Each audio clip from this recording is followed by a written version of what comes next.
بسم اللہ الرحمن الرحیم۔ السلام علیکم۔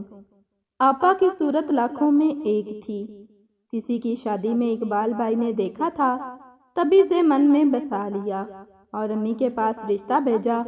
امی کو گھر داماد کی ضرورت تھی۔ ہمارے والد صاحب وفات پا چکے تھے اور بھائی چھوٹے تھے۔ گھر میں کوئی مرد موجود نہ تھا اور ہمیں سہارے کی ضرورت تھی۔ ہم معاشی طور پر خود کفیل تھے۔ والد صاحب 2 دکانیں اور 1 مکان چھوڑ گئے تھے جن کے کرائے پر گزر بسر ہو رہی تھی۔ اقبال بھائی بھی اکیلے تھے۔ ان کے والدین وفات پا چکے تھے۔ ان کی پھوپھی نے انہیں پالا تھا اور شادی بھی انہوں نے کروائی۔ وہ امی کی پرانی واقف کار تھیں۔ انہوں نے اقبال بھائی کو سمجھایا کہ اب تمہیں میری اور مجھے تمہاری ضرورت نہیں ہے۔ میری اپنی اولاد موجود ہے، تم اپنا گھر بساؤ۔ جب یہ بات دلہا بھائی کو سمجھ میں آئی تو انہوں نے گھر داماد بننا قبول کر لیا، کیونکہ ان کے خیال میں یہ ہم بے سہارا لوگوں کے لیے نیکی تھی۔ انہوں نے شادی کے بعد میری ماں کو حج بھی کروایا۔ جب وہ حج پر جا رہی تھی تو بہت خوش تھیں۔ سچ ہے کہ اتنا اچھا داماد قسمت والوں کو ملتا ہے۔ امی جان کو اب میری فکر تھی۔ دلہا بھائی کے جاننے والے سعودی عرب میں تھے۔ انہوں نے امی جان کو اپنی ایک واقف فیملی سے ملوایا۔ ان کا بھانجا کاشف بہت اچھا تھا اور روزگار کے سلسلے میں وہاں مقیم تھا۔ حج کے دوران کاشف نے امی جان کی بہت خدمت کی اور ان کا دل جیت لیا۔ امی کو بھی وہ بیٹوں جیسا لگا۔ انہوں نے کاشف سے وعدہ لیا کہ جب تم پاکستان آؤ تو میرے پاس ضرور آنا۔ 6 ماہ بعد وہ پاکستان آیا تو ہمارے گھر بھی آیا۔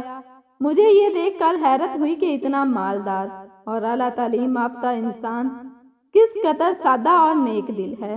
اس میں ذرا بھی بناوٹ نہیں تھی۔ جب امی جان نے اپنی مجبوریاں بتا کر اس کو داماد بنانے کی خواہش کا اظہار کیا تو وہ سوچ میں پڑ گیا۔ امی کو میرے رشتے کی فکر دن رات کھائے جا رہی تھی۔ اس نے وعدہ کیا کہ وہ اس معاملے میں ہمدردی سے سوچے گا، لیکن فیصلہ کرنے کے لیے اسے تھوڑا سا وقت چاہیے تھا۔ امی ان دنوں بہت مضطرب تھیں، چاہتی تھیں کہ کسی طرح کاشف کو راضی کر لیں اور وہ نکاح کر کے ہی جائے۔ وہ ہر طرح سے اس کا دل مٹھی میں لینا چاہتی تھیں۔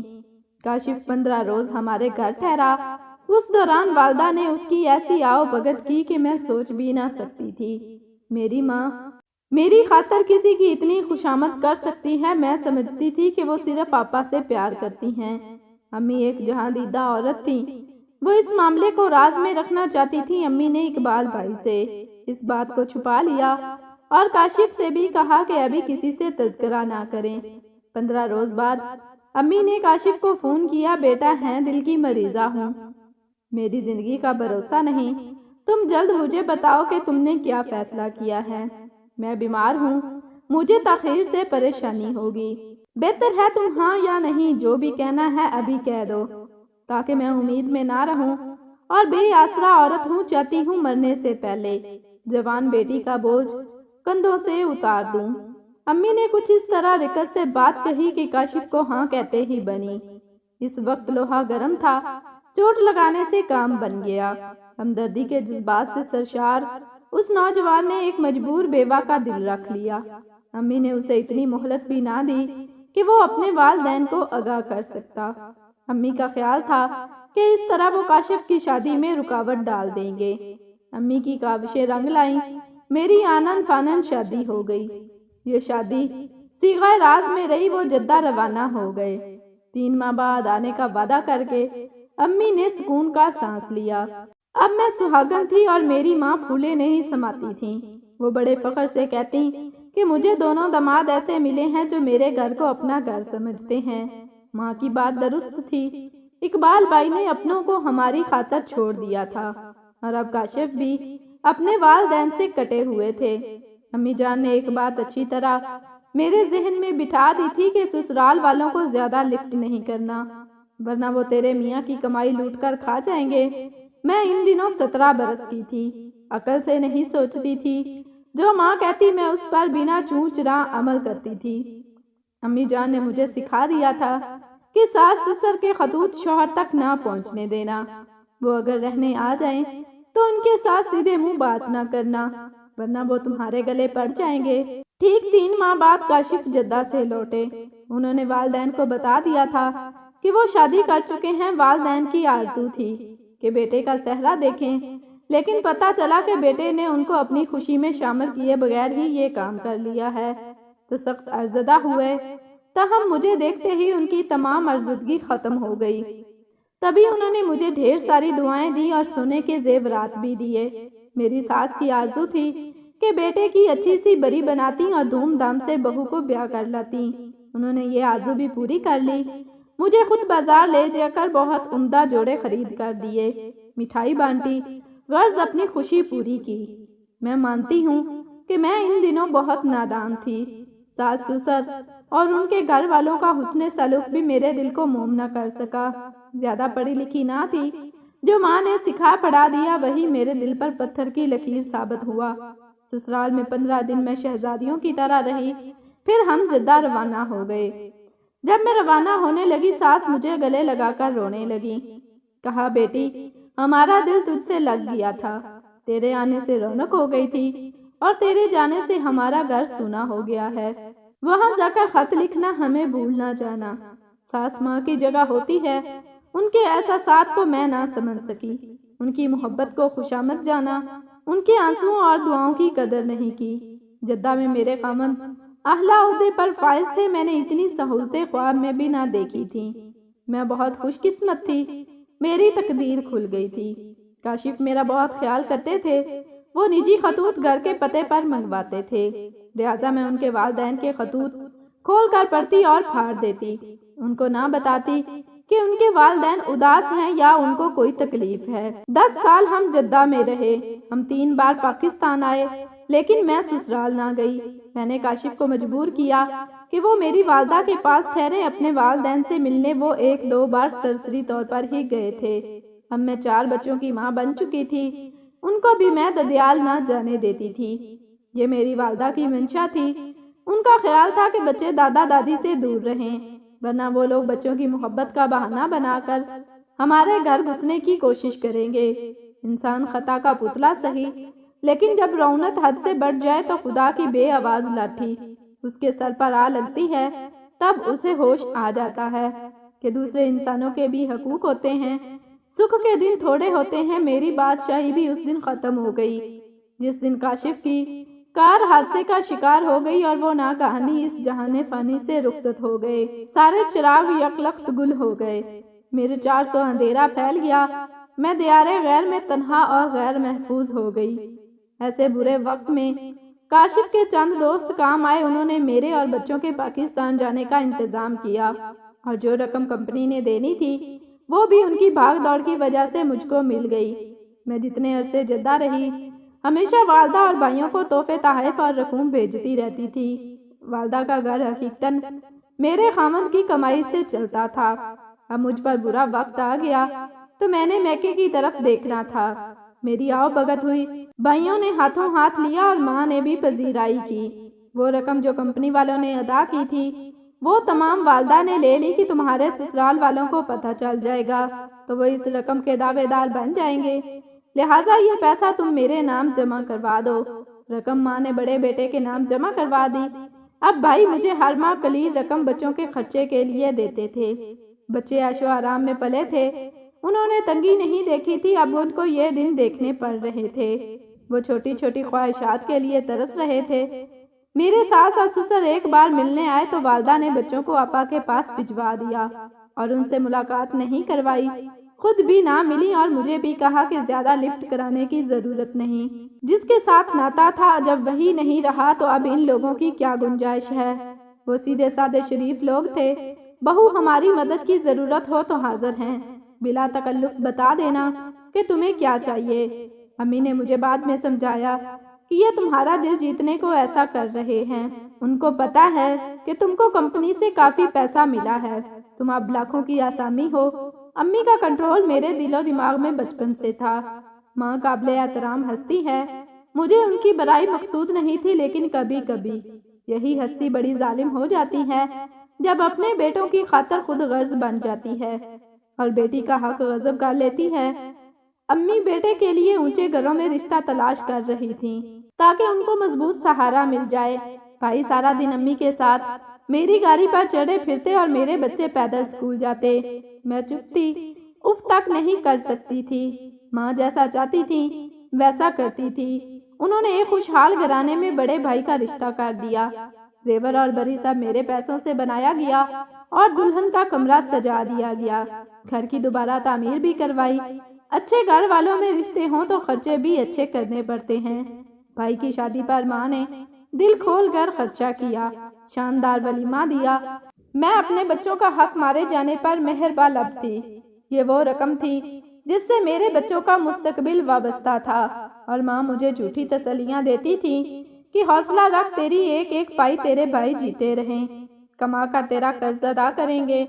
جب تیرے بچے جوان ہوں گے تو تیرے بھائی اس لائق ہو جائیں گے، ان کو پاؤں پر کھڑا کرنے میں مدد کریں گے۔ بھائیوں نے گھر ٹھیک کروایا اور 2 مکان جو کرائے پر لگے ہوئے تھے وہ آپس میں بانٹ لیے۔ مجھے والد اور والدہ کی جائیداد سے بھی محروم کر دیا گیا۔ میں اور امی بچوں کے ساتھ اس پرانے گھر میں رہتے رہے اور بھائی اپنی بیویوں کے ہمراہ بڑے مکانوں میں چلے گئے۔ گویا آنکھ اوجل اور پہاڑ اوجل۔ جب وہ اپنے گھروں میں آباد ہو گئے تو مجھے اور ماں کو بھول گئے۔ میری رقم سے انہوں نے اپنی زندگی سنواری، آسائشیں حاصل کر لی۔ اس کے بعد مڑ کر بھی نہیں دیکھا کہ بہن اور اس کے یتیم بچے کس حال میں ہیں۔ جب میرا بیٹا وسیم 5ویں میں تھا تو میں کوڑی کوڑی کو محتاج ہو چکی تھی۔ پڑھی لکھی نہ تھی کہ کہیں ملازمت کی کوشش کرتی۔ ماں سے کچھ کہتی تو وہ اپنی مجبوری ظاہر کرتی، کبھی بیٹوں کو کبھی مجھے برا برا کہنے لگتی۔ وہ خود اب کوڑی کوڑی کو محتاج تھیں، تمام روپیہ اپنے بیٹوں کو کھلا بیٹھی تھیں۔ اب کوئی راستہ نہ تھا۔ ادھر یہ حال تھا کہ میرے بچے تعلیمی اخراجات نہ ہونے کی وجہ سے اسکول سے باہر ہو چکے تھے۔ میں کئی بار بھائیوں کے پاس گئی تھی، انہوں نے آئیں بائیں شائیں کی اور بھابھیوں نے تو پانی تک نہ پوچھا۔ بھائی بولے، ابھی ہمارے حالات ٹھیک نہیں ہیں، جب پیسے آئیں گے تو لوٹا دیں گے۔ تھک ہار کر گھر بیٹھ گئی اور اب فاقوں کی نوبت آ گئی۔ جب بری طرح بیوگی کے حالات میں گر گئی تو ایک روز سر صاحب کا خیال آیا۔ ساس سسر بھی برائیاں تلاش کرنے کی کوشش کی، کوئی برائی نہ ڈھونڈ سکی، اب دل کی عدالت میں مجرم بنی۔ ان کا کیا قصور تھا؟ وہ تو محبت کرتے تھے، میرے بچوں سے پیار کرتے تھے، ان کو گود میں لینے کے ترستے تھے، لیکن میں نے یہ کیا کیا؟ ان کی اولاد کو ان سے دور رکھا اور بچوں کو انہیں چھونے تک نہ دیا۔ یہ کہاں کا انصاف ہے کہ والدین جو پالتے پوستے ہیں، بڑا کرتے ہیں، جب بیٹا جوان ہو جاتا ہے تو پھر وہ اپنے والدین کو بھلا دیتا ہے، کلی طور پر بیوی بچوں کا ہو کر رہ جاتا ہے۔ کاش میں نے اپنی ماں کی باتوں کو گرہ میں نہ باندھا ہوتا، اپنے ساس اور سسر کا خیال کیا ہوتا تو وہ اپنے پوتے پوتیوں کے سر پر ہاتھ رکھتے۔ ایک دن میں بازار سے گزر رہی تھی، خرم کی دوا لینی تھی کہ اچانک سسر صاحب کلینک پر مل گئے۔ مجھے دیکھ کر فوراً میری طرف آئے اور بولے، کیا بات ہے بہو، خیریت تو ہے؟ خرم بیمار ہے، اس کی دوا لینی ہے۔ کہتے ہوئے میری آنکھوں میں آنسو بھر آئے۔ وہ بھی مجھے رنجیدہ دیکھ کر آپ دیدہ ہو گئے۔ کہنے لگے، میں ڈاکٹر کو دکھا دیتا ہوں، یہ ڈاکٹر میرا بیٹا بنا ہوا ہے۔ انہوں نے پوتے کو گود میں اٹھا لیا، وہ بخار سے بھینک رہا تھا۔ ڈاکٹر کو دکھایا، پھر کہا، بیٹی ناراض نہ ہونا، اگر کہو تو 2 منٹ کے لیے گھر چلیں۔ بچوں کی دادی ان کے لیے بہت اداس ہے، ان کو دیکھنے کو ہماری آنکھیں ترستی رہتی ہیں۔ انہوں نے میرے لباس سے ہمارا خستہ حالی کا اندازہ لگا لیا تھا۔ میں ان کے ساتھ گاڑی میں بیٹھ کر ان کے گھر چلی گئی تھی۔ جیسے ہی میں نے گھر میں قدم رکھا، میری ساس نے کہا، بسم اللہ، خدا تمہیں سلامت رکھے۔ آج میری آنکھیں روشن ہو گئی ہیں۔ تم کیسے آ گئی؟ یقین نہیں آتا۔ وہ اپنی جگہ سے اٹھی اور لپک کر میرے بیٹے کو گود میں بھرا، سینے سے لگایا، پیار کرتی جاتی تھی اور روتی جاتی تھی۔ اپنے مرحوم بیٹے کی اولاد میں وہ اپنے بیٹے کی روح کو تلاش کرتی جاتی تھی۔ یہ نظارہ دیکھ کر میں رونے لگی، خود کو لعنت اور ملامت کرنے لگی۔ میں نے ان لوگوں پر کتنا ظلم کیا ہے، ان کو ظالم سمجھتی تھی، حالانکہ خود ظالم تھی۔ پہلی بار مجھے احساس ہوا کہ میری ذات کی کچھ اہمیت ہے، میرے بچوں کی کسی کا تحفظ حاصل ہے اور یہ بے آسرا نہیں ہے۔ جن بھائیوں پر تکیہ تھا وہ تو ساتھ چھوڑ گئے، اور جن کو اچھا نہیں سمجھتی تھی وہ کتنے اچھے نکلے۔ اگرچہ جوان سال بیٹے کی موت نے ان کی کمر توڑ دی تھی، پھر بھی میرے بوڑھے سسر میرے بچوں کو تحفظ دینے کے لیے کمر بستہ ہو گئے۔ آج ان کا ساتھ میرے لیے ڈوبتے کو تنکے کا سہارا نہیں تھا، بلکہ انہوں نے میری اور بچوں کی بھرپور مالی مدد کی تھی، اور وہ عزت و تکریم مجھے اس گھر سے ملی جو واقعی ایک بہو کا حق تھا۔ یہ خاندانی لوگ تھے، روپے پیسے سے زیادہ عزت کو جانتے تھے۔